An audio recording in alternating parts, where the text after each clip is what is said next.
Morning, I'm Lacey Shippey on the Rural Radio Network, and it's time to take a look at our midday livestock trade with Kyle Bumsted, livestock market analyst. Kyle, what are we seeing in today's livestock trade? Well, Lacey, it's kind of another day like we saw yesterday here. We're under a little bit of pressure here. September feeders down 75 cents at 361.32.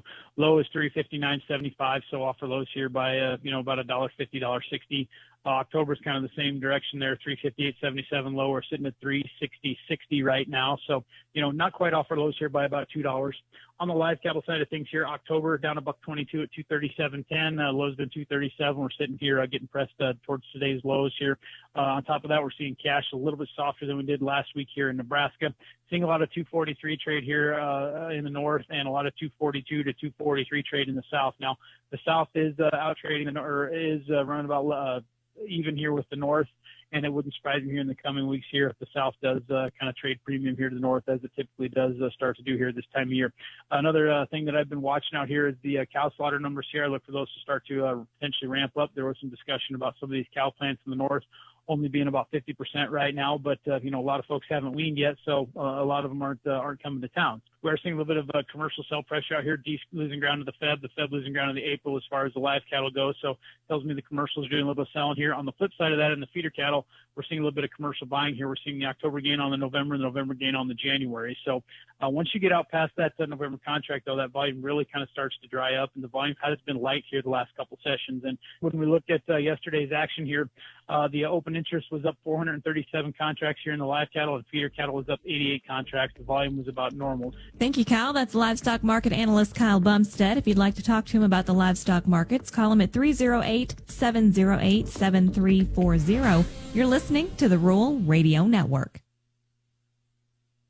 With this Grain IQ Minute, I'm Alex Makovica.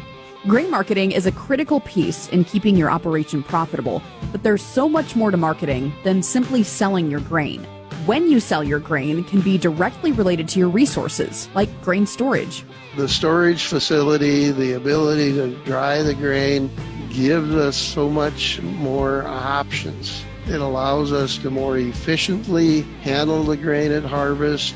Dr. Ken Hellevang at North Dakota State University says on-farm grain storage gives farmers another option at harvest, but it also adds a few more factors to consider in a risk management plan. He explores the economic factors of adding or modifying on-farm grain storage.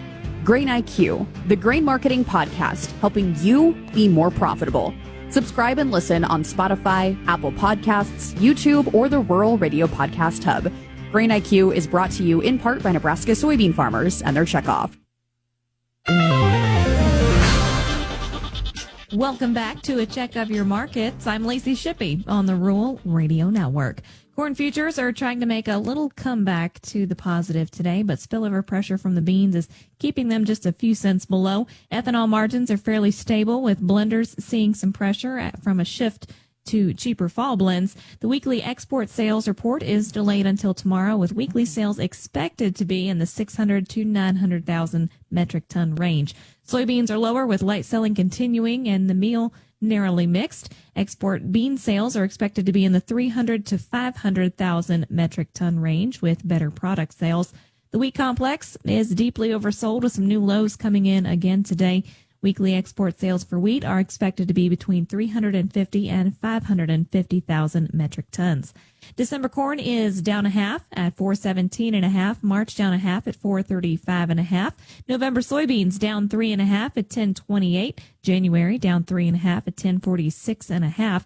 Chicago December wheat down 4.5 at 517.5. March down 4.25 at 534. Kansas City December wheat down 4 3/4 at 505.5. March down 4.5 at 525 3/4.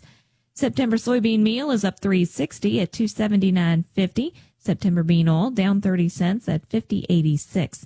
October live cattle down 157 at 236.75. December down 165 at 238.60. September feeders down 147 at 360.60. October down 185 at 359.65. December lean hogs are down 2 cents at 87.10. February up 20 at 89.50. Class 3 milk for October is down 20 cents at 17.07. You're listening to the Rural Radio Network.